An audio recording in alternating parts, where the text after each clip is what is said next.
Welcome to the 1984 college football season. This is John Grant along with Gil Santos and Steve Jones, set to bring you another exciting Penn State football season. You couldn't ask for better weather conditions today. It is absolutely ideal at Beaver Stadium here on the University Park campus of Penn State. And a lot of people have turned out for this football game. It was not officially a sellout yet this morning. There were tickets still available for the game, but there are not many open seats. A few perhaps in the student section, but other than that, it looks like an 80,000 plus crowd for today's Penn State opener against the Scarlet Knights of Rutgers. Much has obviously been said, probably too much, about the return of Dick Anderson to Beaver Stadium, where he served many, many years as an assistant football coach to Joe Paterno. Dick Anderson now the head football coach at Rutgers, and there were quite a bit of media attention given to the fact that Paterno and Anderson walked out on the field, and one of Joe's pregame rituals is to walk over and say hello to the visiting coach, and there must have been 40 media taking pictures and listening in on that meeting between these two, and you have to believe it was quite an emotional moment for Dick Anderson, not only to talk to Coach Paterno, but also to come back onto this field, leading for the first time in his career his own college football team. But a big game for Penn State, all of the emotion aside about Dick Anderson returning. Penn State trying to recover from the fact it lost its first 3 football games of the year when the season opened just a year ago, but much has changed since then. They've had a fine preseason practice this year, unlike a year ago, and the team, which last year seemed to be quite defensive in its attitude, has now turned itself around and is a very aggressive football team going into this 1984 season. We'll return with more on today's game in just a moment. Changes that may have been made from last year, and certainly new faces that will be filling in for graduated players. There should be changes this year on the Penn State football team, both the way it looks on the field, the way it lines up and plays, and also who will be lining up on both offense and defense. There'll be changes on defense. Coach Paterno spent a lot of time over the offseason evaluating defense in general and his defense in particular. As you already know, he has spoken a great deal about his unhappiness with the way the defense played last year, and he wants to make some changes. So we could see some significant changes in the way Penn State lines up on the defensive side of the football this year. Certainly there'll be some new faces. As the Penn State defense comes onto the field this year, there will be only 2 seniors in that starting lineup and 9 underclassmen. Changes on offense as well. They're rebuilding the offensive line, and at the skill positions, there is great potential. But it is only potential so far. 2 fullbacks who combined for only 15 carries a year ago. Steve Smith carried the ball 14 times. Tim Manoa carried it once. They will carry a much larger burden for the Penn State offense this year. And the much-told wide receiver story, where Sid Lewis is the only wide receiver who will play for Penn State today, who caught a pass a year ago, and he only caught 2. Kevin Campbell, who's being counted on perhaps as the primary receiver in the early season for this football team, has caught only 1 pass in his college career, and that occurred 2 years ago. You talk about new faces. John Bruno, an unknown perhaps before this preseason, will be Penn State's punter this year, and he's had a pretty good preseason, on averaging about 40 yards a kick in preseason warm-ups, and also getting very good hang time. So we'll see lots of new faces. That's one great thing to look forward to in the opening game. Right now, let's pause for a word from Penn State. To be great, a university must have committed teachers. Teachers like mathematician Mary McCammon. I enjoy mathematics, and I think my enthusiasm comes through to my students as I teach. Well, I enjoyed going to her class every day. Whenever we got there, she was always very bubbly and very excited about the lesson for the day. And teachers like food scientist Manfred Kroger. I just do what comes naturally. Obviously, I have to admit I work hard at it also. He also treats each student as an individual rather than a large group. And teachers like English professor John Moore. I truly guide people to make their own discoveries. And so in that sense, I think people come away from the class the boost of their own self-confidence. And teachers like educational psychologist Lita Schwartz. It involves commitment, it involves caring. And her concern, her genuine care for the students, that even made students who didn't care that much about themselves, when they saw how much Dr. Schwartz cared about them, they began to care. Penn State has teachers who care. The Nittany Lions are on the field wearing their home uniforms, the blue jerseys, white numbers, and the white practice pants. And the Scarlet Knights of Rutgers are wearing all white with their red numerals. So far, only the 2 captains, Lionel Washington, the defensive captain, and Alan Andrews, the offensive captain, are on the field right now for Rutgers. Alan Andrews, by the way, is the leading pass receiver returning on this team, had 48 receptions a year ago, and we were told he would not even play in today's game, but he is dressed and now at the center of the field as they get prepared for the toss of the coin. Two other good wide receivers back for Coach Dick Anderson. Andrew Baker and Boris Pendergrass combined for nearly 60 receptions a year ago. And now, Gil Santos, who will carry you through the play-by-play this afternoon. Gil, at the start of another great football season. A lot of anticipation today. Indeed there is, John. I'm filled with the anticipation, to tell you the truth. Nelson Goldberg told me he's going to keep bringing me back until I get this thing right. And Penn State won the toss and elected not to decide whether to accept the kickoff or kick off themselves. They left the option up to Rutgers. Rutgers will be receiving, and they'll be receiving to our left. Penn State will be kicking off from right to left with a following wind that looks about 15 or 20 miles an hour. I anticipate, John Grant, a very fine season for Penn State. I really do, especially defensively. I think this defensive team, particularly the front four, the way it's been arranged with Bob White, Mike Russo, with Todd Moles and Dan Morgan, I think they'll apply a lot more pressure to quarterbacks than Penn State had a year ago. The linebackers, he's got 6 or 8 kids who can really play. The secondary will be helped by the more force coming from the front 4 people. Mike Zordich is in what, to me, I think is a natural position for him as the hero. I think defensively, by the time the season is midway through, is going to be an awesome football team, barring injuries, of course. We always have to include that. Offensively, DJ Dozier, the sky's the limit. We saw some of the marvelous things he was able to do last season. Doug Strang is a terrific quarterback. 19 touchdown passes, only 7 interceptions a year ago. An offensive line that's anchored by Nick Hayden. And an outstanding tight end in Domidio. He's got a big fullback in Steve Smith and another one in Tim Manoa. They've got a lot of weapons, and the only question will be the wide receivers. And Joe's been very high on Kevin Campbell. Sid Lewis is starting today. He's got a chance to be a terrific wide receiver. If the pieces fall into place, despite the fact that it's a brutal schedule, I think this is going to be a heck of a football team. And you mentioned injuries, and there will be some well-known names that will not be in the lineup today. The wide receivers, Rocky Washington and George Alford, are injured, and Don Graham, who would have started at linebacker, will not even dress today. Massimo Manco will kick it off for Penn State, and there it is, the kickoff, and the ball is coming down back at the goal line. It's caught on the fly by Dwayne Hooper, who gets out to about the 15-yard line, where he is stuffed right there at the 15-yard line, and that's it. Only a 15-yard return. Down covering for Penn State, Kurt Bernier, a sophomore inside linebacker from right here in State College, making the opening tackle of the season for Penn State on their kickoff coverage. So it'll be Rusty Hochberg at quarterback for Rutgers, moving from left to right. The ball at the 15-yard line, just about a yard or so in from the far hash mark. The short side of the field is to the left. Wide to the left side. To the short side is Pendergrass. Baker's to the right. They've got a man on the left wing, and Vernon Williams is the lone setback. Hochberg fakes a pitch left, now goes to the left. To the 15, to the 20, 25-yard line, and out across the 30 to the 31-yard line before he is ripped down, making the tackle for Penn State on the far side of the field, defensive back Lance Hamilton. And Dan Morgan that time simply got caught inside. That looked like a design run play by Rusty Hochberg, a pretty gutsy play, considering the fact the last time he played football, he went down with an injury against this same Penn State football team. That knee, I guess he's telling people that knee is back 100%. So it's a first down for Hochberg and a first down for Rutgers at their own 30-yard line, trying to go left to right. High formation, Hochberg back to throw on first down. Fires over the middle, and it is incomplete. Nearly intercepted by Carmen Maschantonio. The ball intended right over the middle for what is normally the backup tight end, Scott Drake of Rutgers. Just a quick look into the tight end.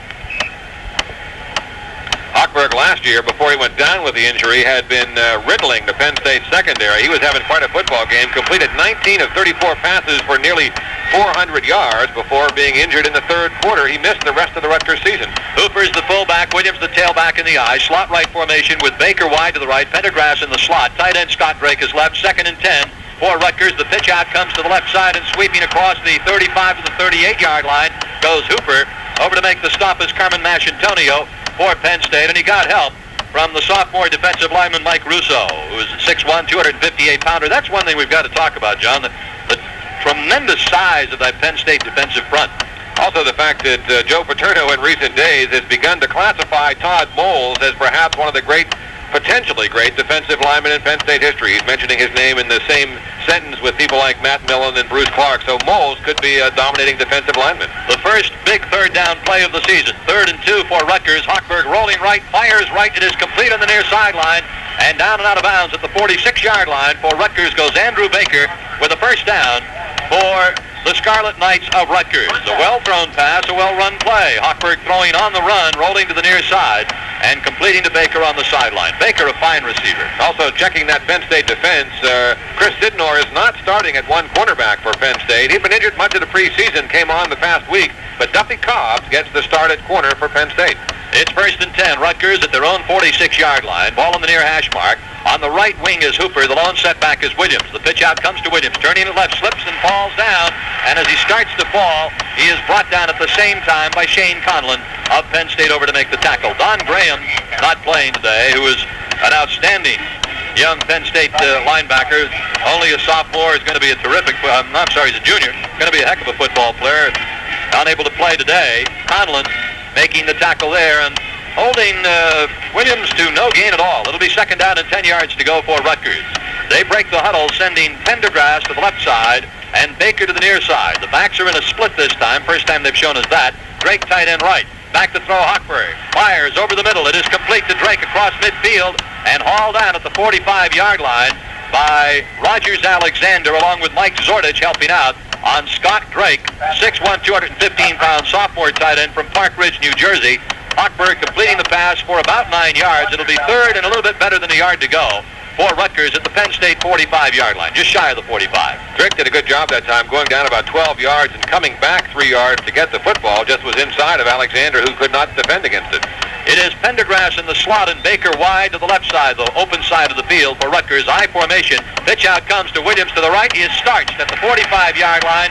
Very close to a first down. Very close to not making a first down. We'll need a measurement. Carmen Maschantonio, the first man there to make the hit. Lance Hamilton, also there for Penn State. And off the bottom of the stack is Shane Conlon. The ball is marked just across the 45-yard line. And I don't think they made a first down. They did not. It's a 4th down call. 4th down and less than a yard to go for Rutgers, just inside the Penn State 45-yard line. And Ray Isem's going back like he wants to receive a punt, but they're not in punt formation, so he's going to get back up here and play defense. Now, Rutgers out in the power I formation, offset left. The give is to the fullback, Hooper, who piles up over the top and got very close to the 44-yard line. It's going to depend on where they mark the ball, believe it or not, because he went up over the top, and in that position, he might have made it. But where he went down is another story. Penn State was extremely cavalier on defense as they set up for that particular play, because they were feeling that they had stopped Rutgers, and Rutgers was indeed going to punt the football, but they did not. They went for the first down, but they lost the gamble. The Penn State defense held, and Dick Anderson, in his first coaching job ever, turns over the football in his first possession on the 4th down. All right, we'll be back right after this. The 47-yard line, where it's going to be 2nd down and 8 yards to go, Penn State from their own 47. Mumford is starting in the backfield. I think I led you astray. I'm sorry. It is DJ Dozier. All right. DJ Dozier is in at tailback, and Steve Smith is the starting fullback. Now they shift, and Dozier lines up on the left wing. Strang has his ball club set with Campbell wide to the right. The give comes to Steve Smith, the fullback, to the right side, and he is swarmed under by a host of tacklers from Rutgers. Leading the charge for Rutgers, Harry Swain, along with Lionel Washington, who's a very fine football player, 6'4", 210 senior from Washington, D.C. No gain at all for Smith on the 2nd down call. It'll now be 3rd and 8 for Penn State from their own 47-yard line, and for the first time, Doug Strang will have to crank up the arm. Interestingly enough, on 2 plays, we've seen 4 wide receivers. They're using the wide receivers to bring in the plays. Wide to the right side is Lewis. Strang drops straight back to throw. Flares it to the right. Complete to Smith. 45. At midfield to the right of the 45. At the 40 and knocked out of bounds. At the Rutgers 37-yard line, it's a first down. Complete to Steve Smith, the big sophomore fullback, who rambles for big yardage and a first down for Penn State to the 38-yard line. A Rutgers player has been shaken up on the play. With 10:26 to go in the first quarter, we're in a scoreless ball game right now. Penn State has its first down of the season. And the good thing to point out on that play is Rob Smith, no relation to the fullback, just devastated a Rutgers linebacker, which really opened that play up for Steve Smith to gain the yardage for Penn State's first down of the year. We'll remind you the Penn State football highlights from the Paterno years are now available on videotape. You can relive the great football victories of 1969 and 1968, John Cappelletti's Heisman Trophy year, and the 1982 National Championship season with highlights of the Sugar Bowl win over Georgia and much, much more. Write today for a brochure. Just send a postcard to Football Tapes, 234 Recreation Building, University Park, Pennsylvania, 16802. That's Football Tapes, 234 Recreation Building, University Park, Pennsylvania, 16802. The Penn State wide receivers in right now are Kevin Campbell and Eric Hamilton. Hamilton goes wide to the right. That's the short side of the field away from us. Wide to the near side, the open side, comes Kevin Campbell. An I formation now shifts out of an I into a split backfield behind Doug Strang. 1st and 10, Rutgers 38-yard line. Penn State offensive lineman moves, and that's going to be a penalty. Rob Smith moved just a fraction after getting set, and that's going to cost Penn State 5 yards. Move the ball back to the 43-yard line, so make it 1st down and 15 for Penn State from the Rutgers 43-yard line. And Stan Short, the senior defensive tackle from Fort Hood, Texas, offensive tackle rather, is not getting a start in this game. He also has been injured much of the preseason and coming off a knee injury a year ago, has been in and out of the preseason practice lineup. He's being replaced at the start of this game by Jerome Wilson. Now Bellamy comes in at wide receiver replacing Hamilton. Bellamy is wide to the right. Wide to the near side is Campbell. 1st down call. It's a draw to DJ Dozier at the 40, at the 35. Cutting inside of the 30. There he goes. He's at the 15, the 10, the 5. Touchdown, DJ. Second time he carries the ball from scrimmage this season. He floats 43 yards for a touchdown.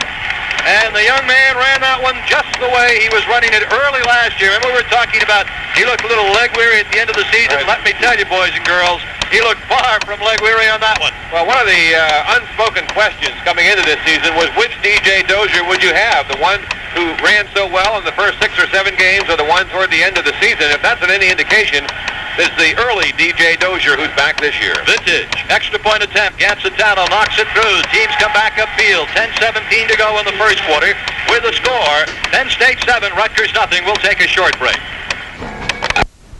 After DJ Dozier made a miraculous 43-yard touchdown run, he put on what is becoming known as a patented DJ Dozier move about 10 yards downfield. But perhaps the most impressive thing about the run was the fact that 2 or 3 Rutgers players actually had good angles of pursuit, and DJ simply outran those angles of pursuit. He put on a burst of speed that got him into the end zone despite some very good defensive play by the Rutgers Scarlet Knights. Coach Joe Paterno had talked about the fact that DJ came back this year, maybe 5 or 8 pounds heavier, but a step or 2 quicker, and he certainly showed the quickness on that run. Well, the young man from Virginia Beach, Virginia, 6'1", 201-pounder now, sophomore after a 1,000-yard season a year ago, is off in great shape in this one. Booming kickoff, chasing Hooper 5, 6, 7, 8 yards into the end zone. No return on this one. They'll come out to the 20-yard line, Rutgers, to start their second offensive series. Dozier, 2 carries, 45 yards, and a touchdown for DJ in this football game. Secondary for Rutgers to make the quick hit was Steve Twomley, but the referee signaled that Campbell's knee had touched down. Otherwise, he was long gone for a touchdown. It is a first down, and we're going to see Penn State passing because right now Rutgers has 7 or 8 men right around the line of scrimmage, obviously trying to commit to stop the running game, and if they keep that up, we're going to see some wide receivers getting open downfield. Campbell goes wide to the right, to the far side of the field. To the near side is Bellamy. Now Dozier shifts over to the left wing. The lone setback is Smith on first down. The give comes to Steve Smith. He piles up the middle inside the 35 to about the 33-yard line. Gain of a couple of yards on the play. It'll be 2nd down and 8 yards to go for Penn State. Ball will be marked at the Rutgers 34-yard line, so it's a gain of 2. 2nd and 8 Penn State from the Rutgers 34. Dick Anderson, of course, who has extreme knowledge about this Penn State football team, is right now not showing a great deal of respect for Penn State's young wide receivers. On almost every first down play, they're going man-for-man single coverage on the wide receivers, daring Penn State to try to throw to them. Bellamy is left. To the right side is Campbell. The give to DJ Dozier. He is hit at the line of scrimmage and cut down at about the 35-yard line. Knifing in underneath was Matt Backman, a junior linebacker from Butler, Pennsylvania, making the tackle for Rutgers. So it'll be 3rd down and 9 for Penn State at the Rutgers 35-yard line. Penn State 2 for 2 on 3rd down conversion so far in the game. Checking in for Penn State now is an additional tight end. That'll be John Walter. He comes in replacing Dean DiMidio, so they'll remain with 1 tight end. And Campbell goes wide right. To the near side comes Bellamy. Penn State moving right to left here in the first quarter. Strang back to throw on 3rd and 9. Looks left, fires left. It's in and out of the hands of Steve Smith. Couldn't hang on. He had it and then dropped it like a hot potato at the 35-yard line. 4th down for Penn State at the Rutgers 35. And let's see if they bring the kick unit on. They do. Coming into the football game for Penn State will be John Bruno to punt for the first time in his career. He stands back at the 48-yard line. Job here is to get that ball out somewhere inside the 10-yard line. A little touch, the kick is away, and it's going to go into the end zone for the automatic touchback and will come out to the 20-yard line. We'll be right back after this. At the Rutgers 25-yard line. Penn State showing, John, here early in this ball game, a very definite tendency to throw a lot to the backs. Well, you're also seeing a lot of different people play, even early on in this game. It's an indication that Joe Paterno knows he has to have a couple of good players at every position to play the schedule he faces this year. All right, Penn State out with a slot left. Hamilton wide to the left side. Campbell in the slot. I formation. 3rd down and 6, Penn State. Rutgers 25-yard line. Strang rolling left. Going to keep it and go. He's on his feet at the 20. He's got a first down inside the 20 to about the 16-yard line. Doug Strang, smart decision as he was rolling to his left side, saw the opening, the defensive end, or the linebacker on that side, committed to the receiver in the pattern, and so Strang kept it and went with it on the option play, and a first down to the Rutgers 16-yard line. And that's something we didn't see Doug do very much last year. He made a very quick decision to run that football. Did not wait to see how the pattern developed. He saw an opening, took it, and got the first down. Bellamy to the left side. Wide to the far side is Campbell. Mumford on the left wing, Manoa the fullback, Manoa the call inside the 15, inside the 10, banging down to about the 6-yard line goes Tim Manoa. And the big fullback, the sophomore, looks very, very sharp, John. Manoa, his second big carry of this football game here in the first quarter. It's another first down for Penn State, but he really looks sharp. And Penn State's getting big yardage on first down. They've run 6 of 7 first down plays and are averaging 10 yards on every first down play so far in the game. Right now it's a 1st and goal to go for Penn State at the Rutgers 6-yard line. They come out now with a 2 tight end offense. Manoa is the fullback, Mumford the tailback in the I formation. The lone wide receiver is Campbell to the right side. Strang calling signals. The give comes to Tony Mumford. He's going to be hit and cut down for a loss. Back at the 8-yard line, a loss of a couple of yards. Knifing over for Rutgers to make the tackle was Getzendanner. Minutes to play in the first period. Penn State already leading 7-0 and driving for another score. Hamilton is into the ball game wide left. Campbell is wide to the short side, the right side of the field. It is 2nd and goal to go. Now Hamilton comes in motion, or Campbell in motion from right to left. The pitch out comes to Mumford left at the 5 down and cut down at about the 6-yard line. A penalty flag is down, however. Field, and Penn State's made a couple of changes now offensively. The injured player was defensive tackle Swain. Harry Swain. Back into the ball game for Penn State is DJ Dozier. They've got a power I formation right now. And the offset back in the power I is Tony Mumford, double tight end Penn State. Pitch out comes to DJ, circling wide right. Strips the tackler, cuts, just back to the line of scrimmage. He stripped the tackler, Gene Austin, at the 5-yard line, but Austin just got him by the shoe top, and DJ went down at the 3. That'll be a third Campbell. 3rd and goal to go, Penn State. Rutgers 3-yard line. Strang rolls out to his left. Looks, fires, incomplete. Pass coming up short. Intended for Herb Bellamy just beyond the goal line on the near side. The ball bounced up just in front of Bellamy, so it's the incompleted pass, 4th down, and a field goal attempt coming for Penn State. Hash mark angle to the left for Gancitano. Snap ball down, kick is up, and it is right through the sticks. So the teams come back upfield now with just 29 seconds remaining in the first quarter. It is a 10-0 lead. We'll return right after this.